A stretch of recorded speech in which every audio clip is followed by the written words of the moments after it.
My girlfriend Katie made a new friend a few months ago. Her name was Mary. At first, I didn't think twice about it. People make friends. That's normal, healthy, even.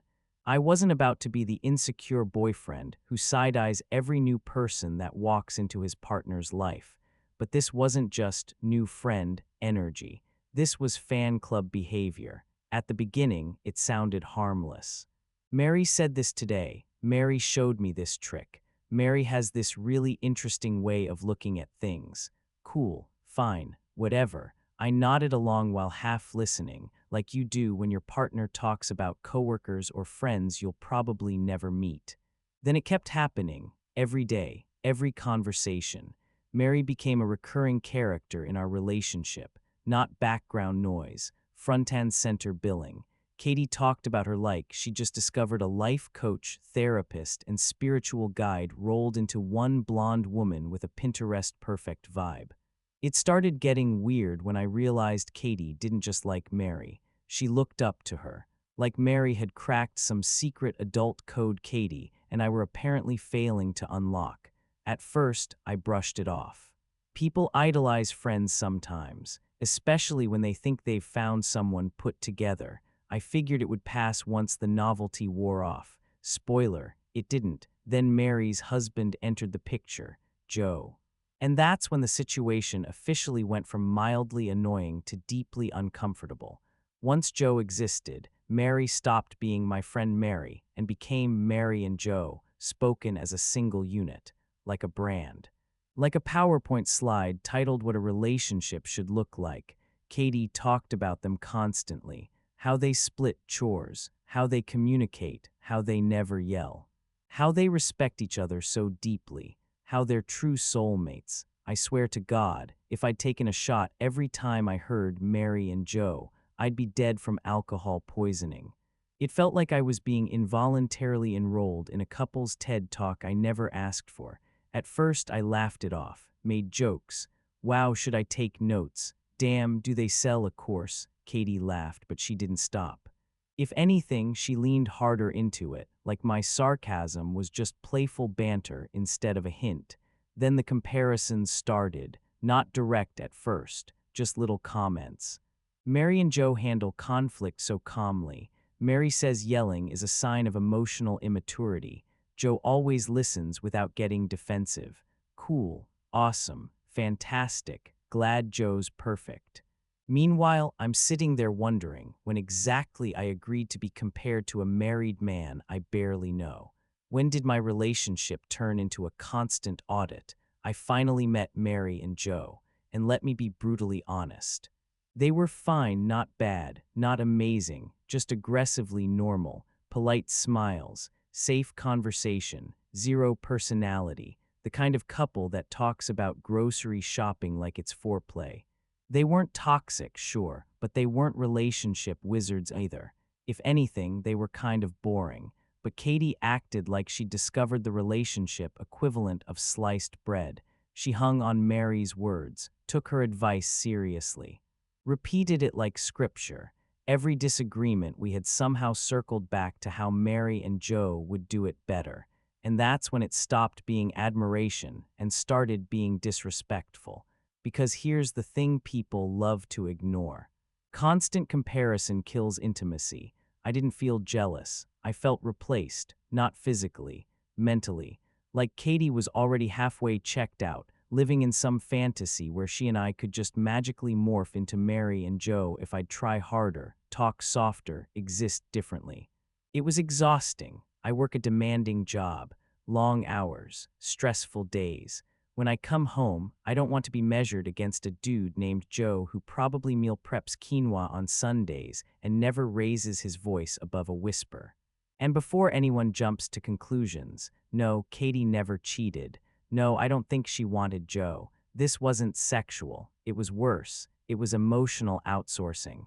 She was outsourcing her expectations, her standards, her idea of healthy to another couple instead of actually engaging with me.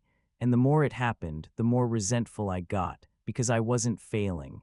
I was present, loyal. Supportive, I showed up, I listened, I cared. I wasn't abusive, dismissive, or checked out. but none of that mattered when I wasn't Joe. The final straw came after one of the longest days I've had in years. Work had been hell, deadlines blown. Clients pissed, my brain felt like mush. I just wanted peace. Maybe takeout, maybe silence. Instead, Katie launched into another rant about Mary and Joe, soulmates, perfect communication, healthiest relationship she'd ever seen.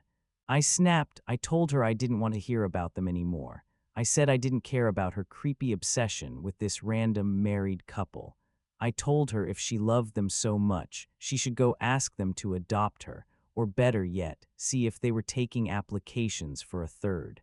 Yeah, it was harsh, but it was honest. Katie didn't yell, didn't argue. She shut down completely, grabbed her stuff, left to go back to her apartment instead of staying over like planned. Cold shoulder, silent treatment. Emotional ice age. And suddenly I'm the villain.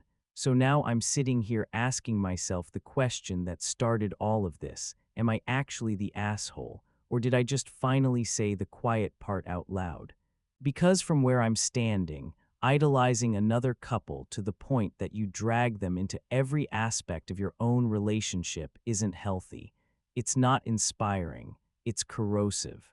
And if this is only the beginning, what happens when I'm always the one coming up short? The silence after Katie left was loud as hell. My apartment felt different without her. Not sad exactly, just empty in a way that made my thoughts echo louder than usual. I paced around, replaying the argument like a busted reel. Could I have worded it better? Sure. Did I mean it? Absolutely. And that's the part people always dodge. You can be right and still be labeled the asshole because you didn't package your truth in bubble wrap. Katie didn't text that night, or the next morning, or the afternoon after that. Which was ironic, considering she'd usually send me memes, TikToks, or random, look what Mary said screenshots before I even finished my first cup of coffee. Now, nothing. By the second day, I wasn't just annoyed anymore. I was pissed.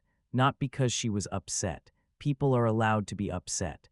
I was pissed because instead of talking it out like an adult, she went straight into emotional exile mode.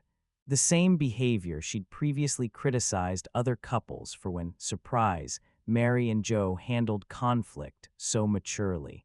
Funny how those principles disappear when they're inconvenient. I finally broke and texted her. We need to talk, not dodge, not sulk. Actually talk. She replied an hour later. I don't know what there is to talk about when you were so disrespectful. That word again, disrespectful. Funny how me expressing discomfort was disrespectful, but her turning our relationship into a comparison chart wasn't. We met up that evening at her apartment. Neutral ground, probably for the best. She sat on the couch with her arms crossed, already emotionally armored like she'd rehearsed this conversation with Mary beforehand. And yeah, I know how that sounds, but at this point, it wouldn't have surprised me. I started calm. I really did. I told her I wasn't mad about Mary existing. I wasn't threatened by Joe. I wasn't jealous of their relationship. What bothered me was how constantly they were injected into ours. How it felt like every disagreement, every conversation, every moment of friction somehow turned into a lesson on how we weren't doing it right. She immediately got defensive. I'm just saying they're healthy. Why does that bother you so much? That question right there.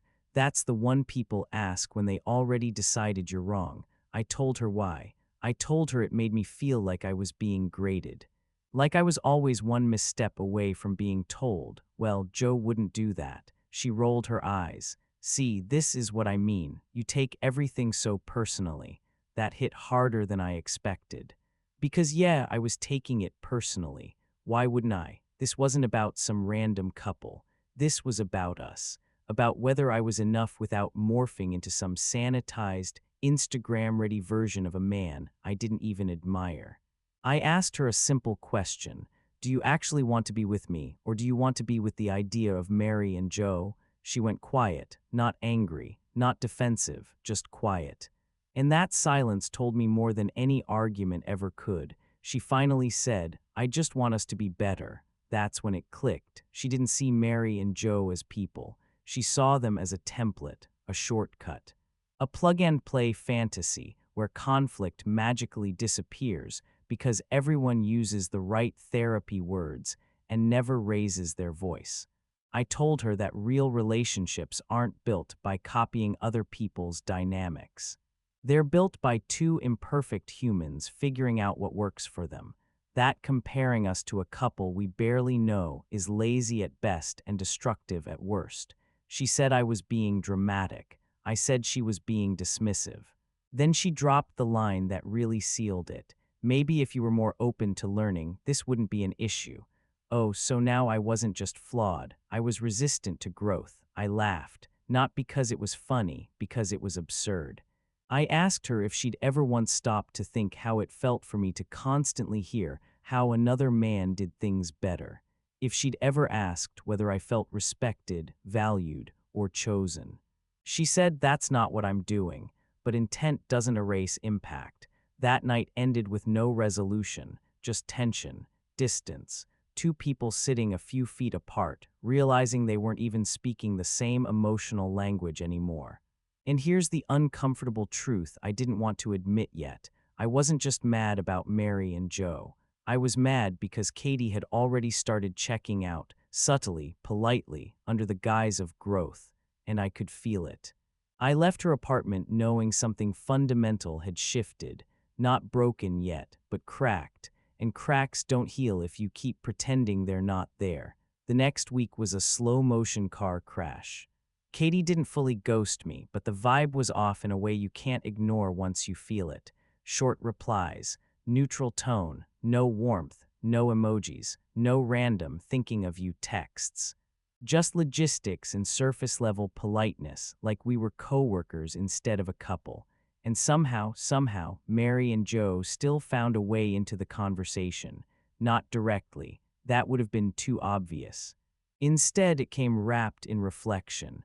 I've been thinking a lot lately, Katie said one night over the phone. About what exactly? About communication, about emotional intelligence, about what healthy partnership really looks like. I didn't even need to ask. I already knew whose voice that was. I asked her straight up if she'd been talking to Mary about us. She hesitated for half a second.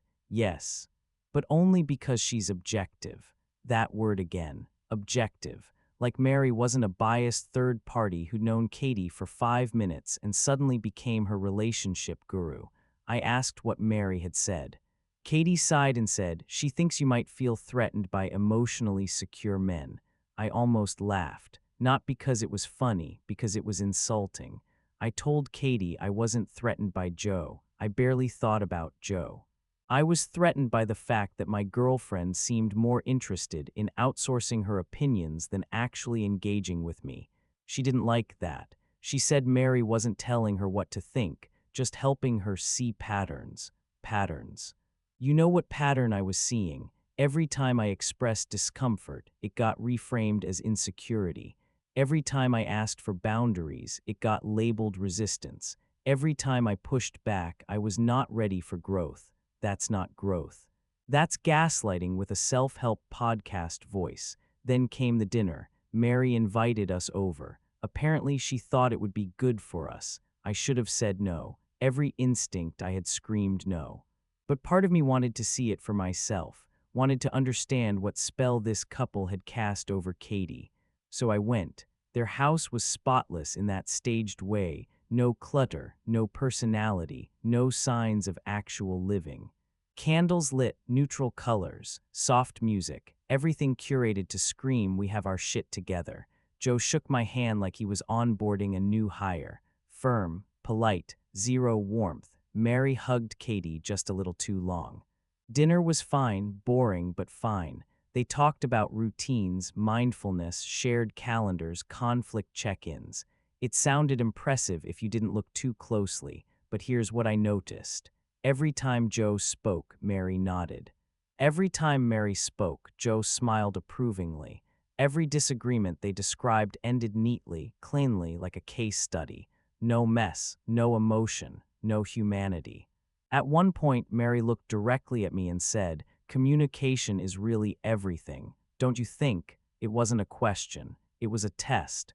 I said communication matters, but so does authenticity.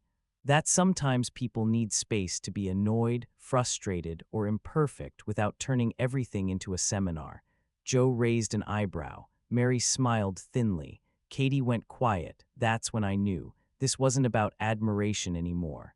This was about alignment. Later, while Katie was helping Mary in the kitchen, Joe leaned in and said, "She really looks up to Mary. It's nice to see women supporting each other." I just nodded, but what I wanted to say was, she's not supporting her. She's replacing her own judgment with Mary's. When we got back to Katie's place, the argument exploded. She said dinner was awkward. I said it felt like an evaluation. She said I was defensive. I said she was dismissive. Then she said the thing you can't take back. Sometimes I wonder if we're just incompatible in how we approach growth. There it was, not a question, not a discussion, a conclusion she'd already reached with help. I asked her if she wanted me, or if she wanted a relationship that looked good on paper. She didn't answer right away. Then she said, "I don't want to feel like I have to shrink my expectations." That hurt, because I'd never asked her to shrink anything. All I asked was to stop comparing me to another man like I was an unfinished project. I told her that constantly holding someone else's relationship up as a standard doesn't inspire growth, it breeds resentment. She said, "Mary and Joe just show what's possible." And I said, "No, they show what's possible for them." Not for us, silence again, but this time it wasn't confusion, it was distance. She admitted she'd started wondering what it would be like to be with someone more like Joe, not Joe specifically. She made sure to clarify that. But someone like him, that was it. Not because I was jealous, but because I finally understood. I wasn't losing her to another man. I was losing her to a fantasy. A curated, polished, conflict-free illusion that didn't exist in real life, but felt safer than the messy reality of loving an actual person. I told her something I'd been holding back. If you keep measuring me against someone else, you're going to wake up one day and realize you never actually chose me. She cried, but she didn't deny it. That night, we didn't break up. But we didn't stay the same either. Something crossed a point of no return, and deep down, we both knew it. After that night, Katie changed. Not dramatically, not in a way you could point to and say that's it. It was subtler than that. Worse, honestly, she started acting like she was above the relationship, not distant, evaluative. Every conversation felt like it was being mentally scored. Every disagreement felt like evidence. Like she wasn't talking with me anymore, but about me, just not to my face. And yeah, Mary was everywhere. Katie would casually drop phrases that didn't sound like her at all. "I'm just trying to be emotionally intentional. I don't want reactive energy in my life." I think some people confuse comfort with compatibility. That last one landed hard, because what she really meant was me. Meanwhile, Mary kept escalating. She texted Katie constantly, sent her articles, podcasts, Instagram reels about secure masculinity and high-value partnerships. Every single one conveniently reinforced the same idea. If something feels hard, it's probably wrong. No room for nuance, no room for real people, just vibes and validation. Then came the group hangouts. Mary started inviting Katie to everything: coffee runs, yoga classes, double dates, wine nights, always with Joe, always as a unit, like a living, breathing couples brand. And every time Katie came back from one of those hangs, she was colder, sharper, more convinced that something about us was lacking. One night she hit me with, "Joe never raises his voice, even when he's upset." I said, "Good for Joe." She didn't laugh. She said, "I'm serious." That's when I snapped, not yelling, not exploding, but dropping the politeness. "Then date Joe," I said, "because you're clearly not dating me anymore. You're dating a comparison." She accused me of being insecure again. Of course she did. That word had become her get out of accountability free card. But this time I didn't argue it. I asked her a simple question instead.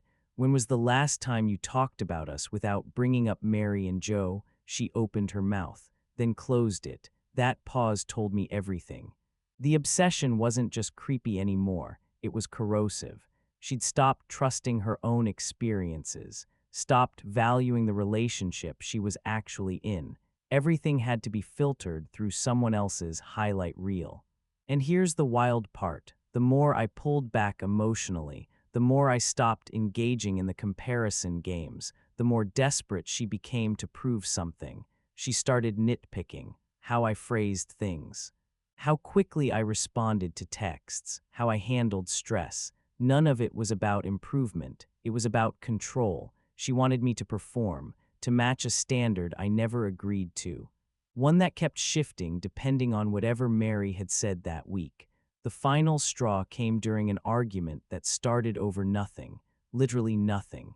I forgot to reply to a text for 2 hours because I was slammed at work. When I finally checked my phone, I had a paragraph waiting about how Joe always checks in, how Joe makes time, how Joe prioritizes emotional availability. I stared at the screen and felt empty, not angry, not jealous. Just done. When I got to her place, I didn't raise my voice. I didn't defend myself. I didn't explain. I just asked her one last question. Do you want a partner or do you want a template? She said, I just don't want to settle. And that's when the truth finally clicked. She didn't think she was settling with me. She thought she was settling for reality, for a relationship that wasn't perfect, polished, or constantly affirming her sense of emotional superiority. I told her calmly that I wasn't going to compete with another couple for her approval, that I wasn't interested in being compared, evaluated, or reshaped into someone else's idea of a healthy man, and that if she wanted Mary and Joe's relationship so badly, she was free to admire it from a distance. She cried again, but this time it felt different, not sad, cornered, because for the first time I wasn't chasing reassurance. I wasn't asking her to choose me. I was choosing myself. That night I left, not stormed out, not slammed doors. I just grabbed my jacket and walked out into the cold, quiet air with a clarity I hadn't felt in months. And as messed up as it sounds, I felt lighter than I had in a long time. For the first few days after I left, there was nothing. No angry texts, no apologies, no "can we talk," just silence. And honestly, that silence told me more than any argument ever could. Because when someone is genuinely invested in you, they don't let things end in a quiet shrug. They fight, they ask questions, they want clarity. Katie didn't. She was busy. Busy posting vague quotes on Instagram about outgrowing relationships and choosing peace. Busy liking every single post Mary shared about emotional intelligence and conscious love. Busy curating a breakup narrative where she was evolving and I was the necessary casualty. I didn't block her. I didn't mute her either. I just watched it play out from a distance, detached in a way I hadn't been capable of before. A week later, she finally texted, not to ask how I was, not to take responsibility. She wrote, I think we both need time to reflect. I'm learning so much about myself right now. Translation, I'm deep in the echo chamber. I didn't reply. 2 weeks passed. That's when the cracks started showing. It started small. A mutual friend casually mentioned that Katie was going through it, that she seemed anxious, that she was suddenly questioning a lot of things she'd been so confident about. Then I heard the real story. Mary and Joe, the gold standard couple, the emotional North Star, the blueprint, were having problems, big ones. Turns out Joe wasn't as endlessly patient as advertised. Turns out he had a temper when things didn't go his way. Turns out their chore system only worked because Mary micromanaged everything and Joe quietly resented it. The healthy communication Katie worshipped, mostly one-sided, and the kicker, Mary had been venting to Katie the whole time, dumping all the messy, unfiltered stuff she'd conveniently left out before. The insecurity, the resentment. The fights behind closed doors, the fantasy shattered, and without that fantasy to lean on, Katie had nothing solid underneath her feet. That's when she came back. 3 weeks after I walked away, she texted again. Can we talk? I think I owe you an apology. I didn't respond immediately, not out of spite, out of clarity, Because here's the thing people don't tell you. Once you stop being someone's emotional benchmark, they suddenly realize how unfair the comparison was. We met for coffee 2 days later. She looked smaller, not physically, emotionally, less certain, less righteous. She apologized, sort of. She said she got caught up in ideals. She said she lost perspective. She said she never meant to make me feel inadequate, but she never actually said she was wrong. And she definitely never said she'd stop comparing. Instead, she said something that sealed it for me. I think seeing other relationships made me realize I deserve better. I nodded, and for the first time I agreed with her. You probably do, I said calmly, just not at my expense. She blinked. I think she expected anger, or jealousy, or bargaining. What she got was finality. I told her the truth, without cruelty, without softness. That I wasn't interested in being a placeholder while she chased someone else's idea of happiness. That I wasn't going to audition for a role I never applied for. That real relationships are built, not benchmarked. She asked if we could try again. I said no, not because I hated her, because I finally respected myself. Walking away that day didn't hurt the way I thought it would. It felt clean. Like closing a tab that had been draining battery in the background for months. A month later, I heard that Katie and Mary had a falling out. Apparently Mary didn't love being idealized, and definitely didn't love being blamed when the fantasy collapsed. Their friendship fizzled fast once Katie realized Mary wasn't the oracle she thought she was, and Joe and Mary went to take space. So much for soulmates. As for me, life got quieter. No constant comparisons. No emotional performance reviews. No feeling like I was competing with an imaginary standard. Just peace. And here's the part that really matters. I wasn't wrong to call it creepy. Not because admiring a healthy relationship is bad, but because obsessing over one while tearing down your own is a form of self-sabotage. Katie didn't want love. She wanted reassurance that she was doing life right. And when you treat relationships like a scoreboard, nobody wins. So yeah, maybe I was harsh that night. Maybe my delivery sucked, but I wasn't wrong. And walking away, that was the healthiest relationship decision I made all year.